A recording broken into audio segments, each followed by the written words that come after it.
Tierra TV es presentado por Cooperativa Colonias Unidas. Cooperativa Chortitzer.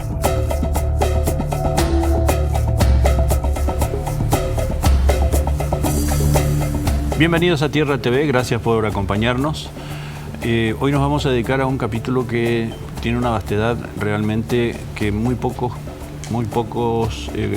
comprendemos, es decir, comprenden más que nada. Es el tema ambiental y el organismo de aplicación de la legislación que existe para proteger el ambiente, hacerlo sostenible y a la vez desarrollarse como país, ¿verdad? Son todos componentes que tiran cada uno por su lado. La Secretaría del Ambiente es una entidad relativamente nueva en el ambiente nacional y comienza a pesar cada día más en todo emprendimiento que, mayor o menor, puede provocar un impacto ambiental. De hecho, estamos ahora con el ingeniero forestal Gustavo Rodríguez, director de Evaluación de Impacto Ambiental de la CEAM. Ingeniero, ¿cómo le va? Muy bien, bienvenido al programa. Sí, gracias por la invitación, Cristian, y también un saludo a toda la audiencia, y estamos para colaborar y explicar un poco más los alcances de las leyes ambientales vigentes hoy en nuestro país. Como usted ya mencionó, es muy amplia lo que le corresponde a la Secretaría del Ambiente como institución, abarcar todo el país con pocos recursos. Estamos hablando de recursos humanos, técnicos, administrativos, logísticos. Entonces es un tema muy moderno, muy en boga hoy en día, y estamos a la orden de Cristian. Primero que nada, el marco legal propiamente dicho, es decir, cuántas leyes, cuántos reglamentos, cuántas disposiciones existen en cantidad suficiente como para precautelar todo lo que tiene que ver con el ambiente. Paraguay tiene un marco legal muy amplio, prácticamente cubre todo lo que realmente tiene que cubrir. De ahí en más, que se cumpla esa legislación es otra historia, ¿no? Pero es muy profuso la cantidad de leyes ambientales que tenemos. La Secretaría del Ambiente hoy por hoy está administrando alrededor de 25 leyes ambientales, leyes por los cuales somos signatarios también de varios convenios internacionales, claro. Internacionales que la Secretaría del Ambiente es punto focal nacional, ¿verdad? Entonces, estamos hablando de aproximadamente 25 leyes ambientales, ¿no? Yo frecuentemente entro, por razones del trabajo, uno tiene que consultar leyes, reglamentos, y me he encontrado con una enorme cantidad, muchas más de 25. Conté, sin mal no recuerdo, algo así como 100 y pico. Sí. Pero ahí entran de todo, entran resoluciones, entran decretos reglamentarios, una cantidad de cosas, ¿no? Así mismo. Y hay varias leyes también que estamos administrando en forma compartida con otras instituciones, como el Instituto Forestal Nacional, está la Secretaría Nacional de Defensa Vegetal y de Semillas, el CENAVE, y todas esas son leyes conexas que la Secretaría del Ambiente también tiene que ver, porque la utilización de agroquímicos, el transporte, la producción, todo eso impacta en el ambiente, Cristian. Entonces, la Secretaría del Ambiente, como institución rectora de la política ambiental nacional, tiene mucho que ver en todo esto, ¿verdad? Entonces, el tema ambiental es transversal a todo. No hay nada que no haga. Si no tiene el componente ambiental, Cristian, un programa, proyecto, actividad, lo que sea, no funciona. El componente ambiental, para que un proyecto en sí, una actividad desarrollada por una persona física o jurídica, sea pública o privada, tiene que tener un fuerte componente ambiental, porque o si no, no es sostenible. La sostenibilidad o el desarrollo sustentable tiene tres pilares fundamentales, como usted sabe, ¿verdad? Lo social, lo económico y lo ambiental. Son tres patas. Falta una pata, que es lo ambiental, y cae, porque es un trípode. Tres patas. Entonces, si no tiene el componente ambiental, cae el proyecto. Si no tiene el componente social o socialmente no es aceptable, también cae. ¿Me entiende? Entonces, y también, si no es redituable financieramente el proyecto, también cae. Porque ¿quién va a producir si no va a vender, si no va a ganar? O sea, el desarrollo sustentable, como dice su nombre, se sustenta en tres dimensiones: la dimensión social, la dimensión ambiental y la dimensión económica. Que es algo que está comenzando a ser exigido en todo el mundo. Escuché hablar mucho últimamente de lo que llaman demanda sustentable. Es decir, un país va a seguir comprándote cosas, por ejemplo, trigo, lo que fuere, o alimentos, si se las produce en esas, observando esas tres condiciones fundamentales: que sea rentable, que sea socialmente aceptable y que sea ambientalmente correcto, ¿verdad? De lo contrario, esa demanda de repente puede caer. Son compromisos que cada vez se asumen más en conjunto, ¿no? Las exigencias a nivel mundial, a nivel global, hoy por hoy es mucho más exigente, Cristian, porque hay mercados que no reciben productos de países en donde no cumplen con las leyes ambientales. Así de simple es. Estamos hablando de carne, de soja, de todos los granos que nosotros producimos. Si es que no tiene el aval de la máxima autoridad ambiental en el país, no entra en algunos mercados exigentes, ¿verdad? Entonces, de ahí que los productores y todo lo que realmente trabaja en el campo, tanto en la ganadería, en la agricultura, en la forestación, en la reforestación, en el plan de manejo forestal y todo lo que implica la extracción de los recursos naturales, deben tener el aval o el permiso o la licencia expedida por la Secretaría del Ambiente para entrar en esos mercados más exigentes, ¿verdad? Esa es la importancia que radica del punto de vista global, del punto de vista holístico, pero atendiendo también otros aspectos de lo que hace la Secretaría del Ambiente, don Cristian.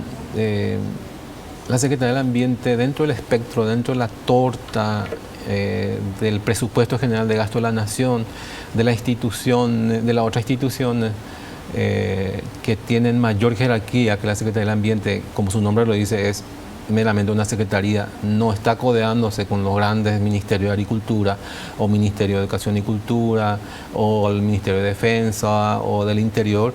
Es una institución que no tiene una jerarquía de ministerio.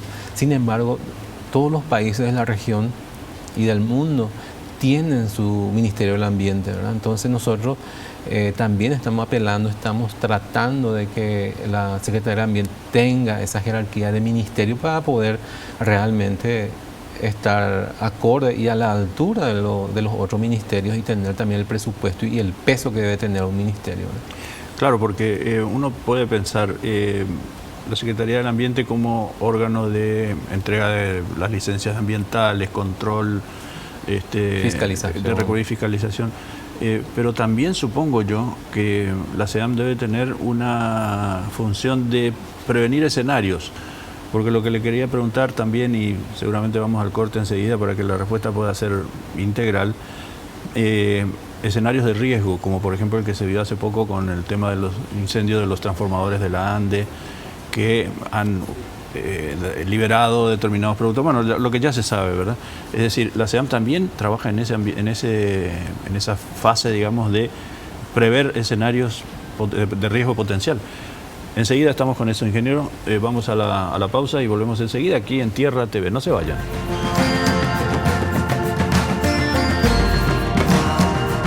Yerba Mate Colón, 100% fresca y natural.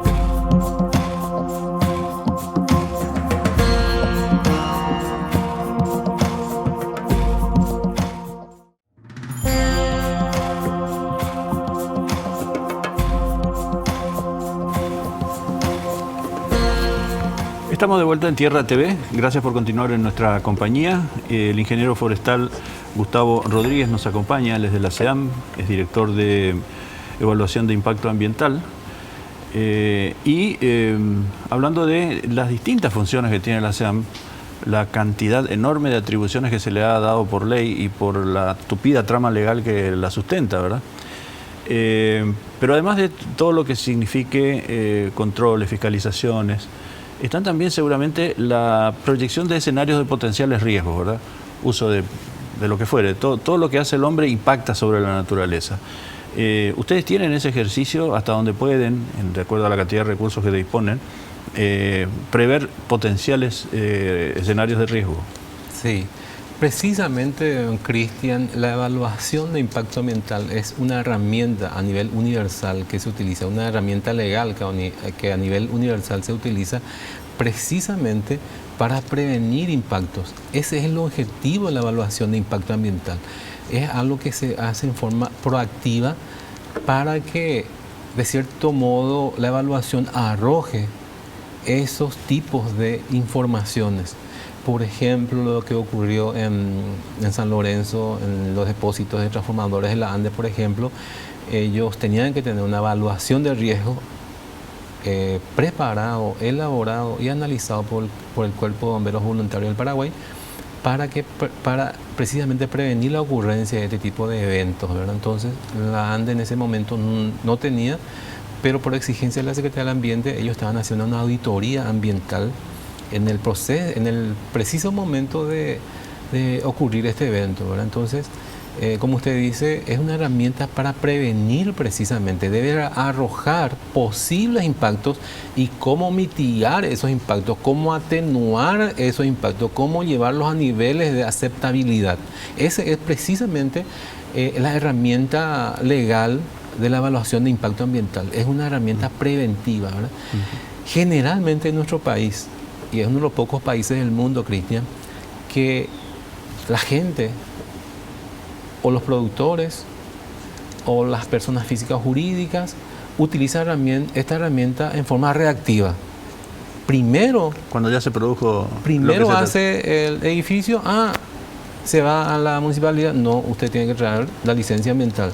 Y ahí le puede dar la licencia, claro. Sí, o un ganadero, por ejemplo, en el Chaco empieza a echar los bosques y nuestro sistema de información geográfica, por ejemplo, que tenemos vía satélite, lo que tenemos un laboratorio de geomática en la Secretaría del Ambiente, en donde se detectan los focos de deforestación para agricultura, ganadería. Entonces, a través de estas herramientas tecnológicas se puede identificar la coordenada exacta y enviamos los fiscalizadores y le decimos, bueno, señor, usted tiene su licencia ambiental para estar efectuando este tipo de actividades.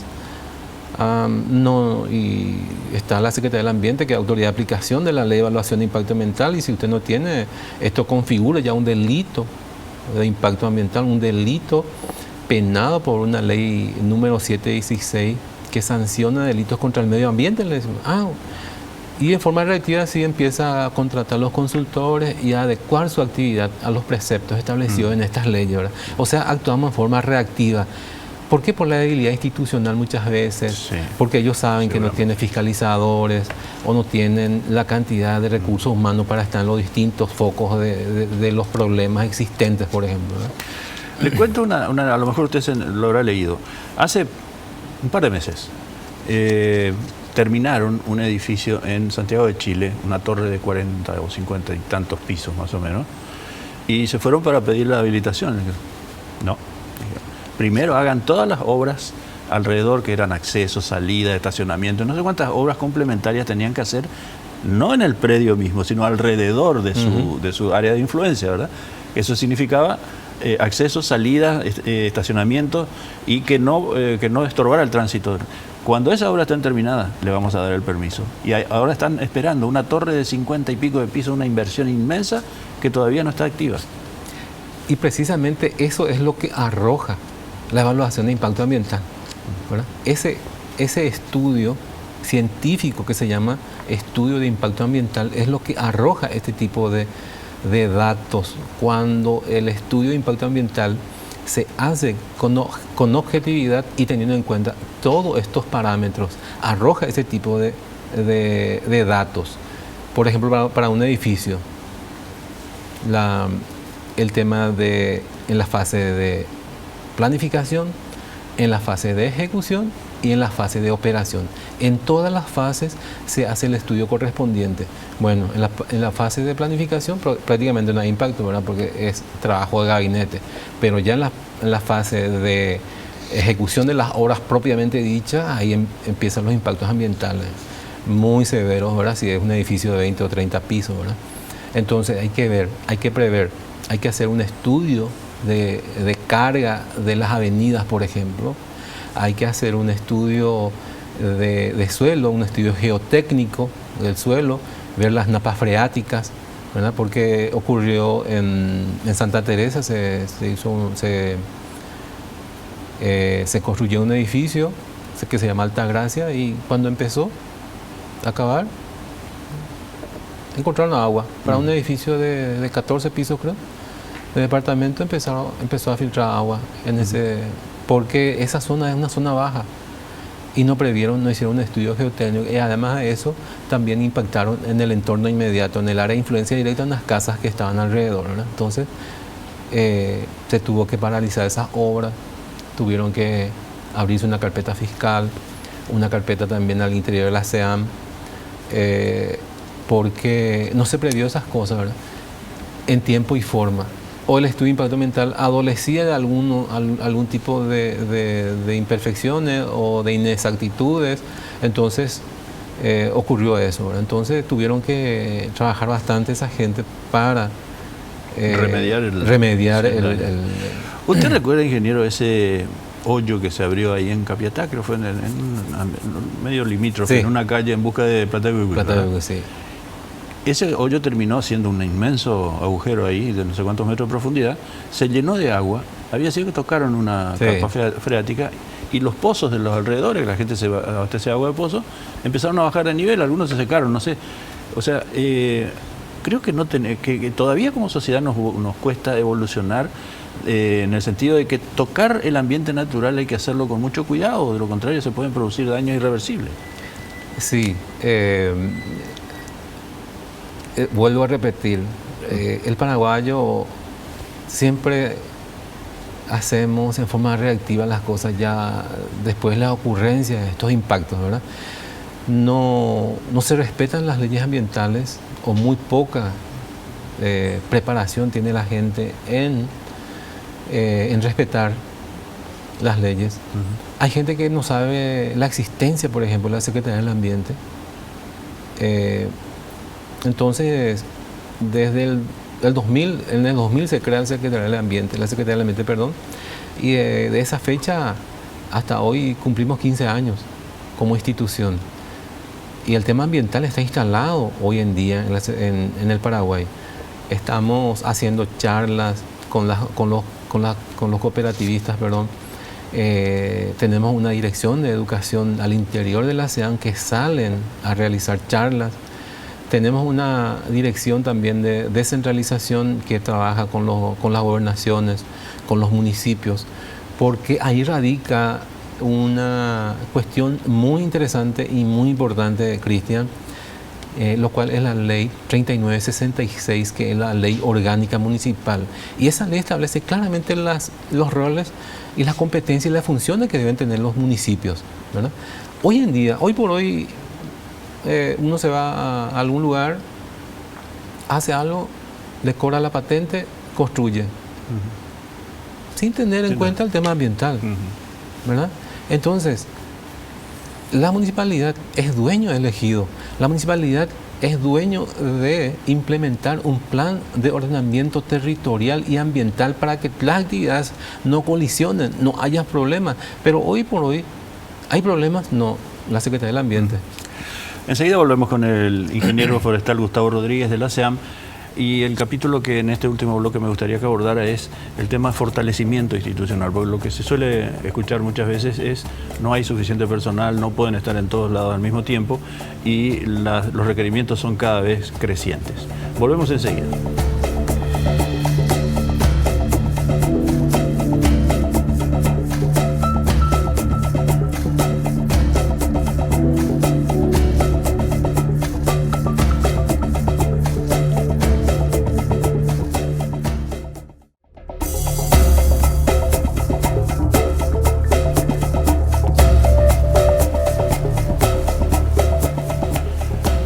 Retornamos en Tierra TV, gracias por continuar acompañándonos.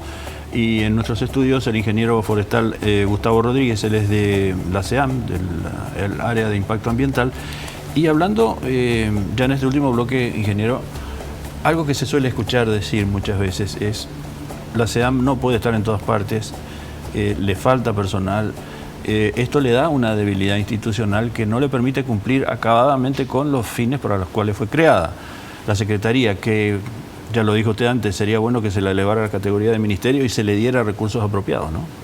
Asimismo es, Cristian, nosotros hoy tenemos un presupuesto anual de alrededor de 7 a 8 millones de dólares, que representa allá por los 40.000 millones de guaraníes, insuficiente. Tenemos una carencia o falta o inapropiada vehículos, o sea, el parque automotor nuestro es muy poco, combustible, recursos humanos. Entonces, dentro de la torta del presupuesto general de gasto de la Nación está asignado al tema ambiental, y de acuerdo a un estudio que hizo el Banco Interamericano de Desarrollo, que vino hace 2 años, es de 0.03% del presupuesto general de gasto de la Nación está asignado a medio ambiente. Se da cuenta el escenario donde estamos y muchas veces, digamos, la incapacidad institucional, la debilidad institucional de cubrir todo el país, por ejemplo, con 400 funcionarios, la mitad de ellos administrativos. Otra gran parte son guardaparques que están en los parques nacionales, ¿verdad? Y personal técnico que representa prácticamente el 40% del staff de funcionarios de la Secretaría del Ambiente. Entonces, hoy estamos apelando, estamos apuntando a una jerarquización de la Secretaría del Ambiente, un aumento de nuestros ingresos. La Secretaría del Ambiente como función es apuntar a la conservación y a la preservación de los recursos naturales, y no es un ente recaudador. Cuando la Secretaría del Ambiente recauda mucho por multa de incumplimiento de planes de gestión ambiental de algunos proyectos, eso está mal. O sea, desde el punto de vista... Quiere decir que no está cumpliendo No está cumpliendo, claro. O los recursos naturales o nuestro ambiente está deteriorándose, si es que hay muchas multas, ¿no? Claro. Entonces, la cuestión es que nadie sea multado porque está haciendo bien las cosas. Acá la cuestión es al revés, es decir, a mayor recaudación, más destrucción del ambiente. Exactamente, es al revés. No sé si me entiende, ¿verdad? Perfectamente, clarísimo. Entonces, la Secretaría del Ambiente no es un ente recaudador, sino es un ente que tiene como misión y función controlar, preservar, conservar el ambiente en nuestro país, ¿verdad? Y también la Secretaría del Ambiente tiene a su cargo millones de hectáreas de parques nacionales. Tenemos muchísimos parques nacionales, reservas biológicas, reservas de recursos manejados, refugios biológicos. Entonces, todos estos espacios físicos, espacios geográficos también requieren de personales calificados para su preservación, ¿no? Entonces, también estos parques nacionales carecen de infraestructura para esos guardaparques o guardabosques también, ¿no? Entonces, como usted dice, estamos prácticamente en todo el país, o sea, debemos estar en todo el país, y nuestra economía se basa en la extracción de los recursos naturales, en el trabajo en el campo. Los pilares de nuestra economía es la agricultura, la ganadería y el forestal. Nosotros no somos un país industrial. Entonces, toda nuestra economía descansa sobre los recursos naturales. Claro. Y si no los cuidamos es como empezar a comerse la cola. Sí. Ingeniero, muchísimas gracias. Poco tiempo para desarrollar este tema. Lo repetiremos esta visita, si le parece, para seguir hablando de este punto, de fortalecimiento de una de las oficinas del Estado más valiosas y más importantes del país. Gracias por haber venido. Muchas gracias por la invitación, Cristian, y ojalá que se repita la invitación, porque el tema es muy inmenso. No hablamos del cambio climático, de la capa de ozono, de muchas otras leyes ambientales, el tráfico de animales silvestres, el tráfico de la fauna y la flora nuestra. Entonces, no va a faltar oportunidad, ingeniero. Ojalá que se repita. Muchas gracias. Nosotros ponemos punto final al programa. Los invitamos a reencontrarse con nosotros aquí en Tierra TV. Hasta entonces.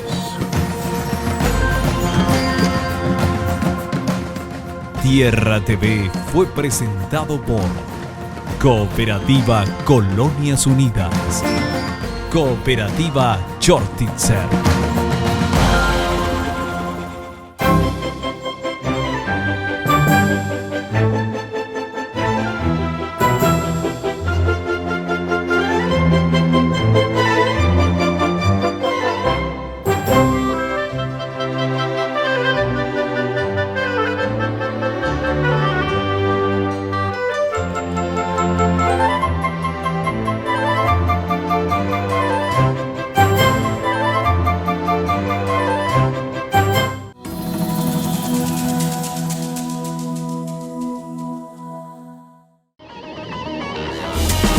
Fue una realización de Ali